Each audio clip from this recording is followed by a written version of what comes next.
Today, Iran is an Islamic theocracy, but a republic. It is the fastest growing publisher of scientific articles in the world, but only this year stopped stoning people to death. When the last century began, it wasn't only a very different country, it didn't even have the same name. It was still called Persia and was ruled by a dynasty of Shahs.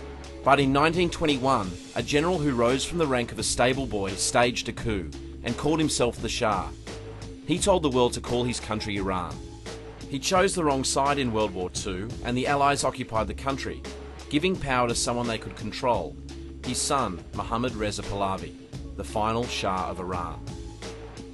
The new Shah gave up power to the parliament, but the British found the arrangement harder to control than they imagined. In 1951, the elected Prime Minister, Mohammad Mossadegh, passed laws to nationalise the oil industry and cut out the British, so the British cut him out instead. They asked the CIA to help them remove Mossadegh, and the Shah was convinced to stage a coup with Western support. Mossadegh was arrested, tried, and told to live under house arrest until the day he died. The Shah tried to modernise Iran, increasing the role and freedom of women and building modern infrastructure across the country. But the country became a one-party state, and the Shah's enemies were tortured and murdered en masse. He once excused his methods with the comment, "When Iranians learn to behave like Swedes, I will behave like the King of Sweden." In 1978, up to 9 million Iranians did just the opposite, taking to the streets to depose him. The Shah saw the writing on the wall and disappeared into exile. As rioters dismantled the country, a group of students stormed the US Embassy, taking 52 diplomats hostage, beginning a confrontation that would define the new Iran. The spiritual leader of the revolution, an exiled Ayatollah named Khomeini, came back to Iran from Paris, becoming the first supreme ruler of the Iranian Islamic Republic and placing the country under Islamic law. The Arab world and the West acted quickly to stamp out the Shia revolution, which threatened to spread to Lebanon and even Iraq.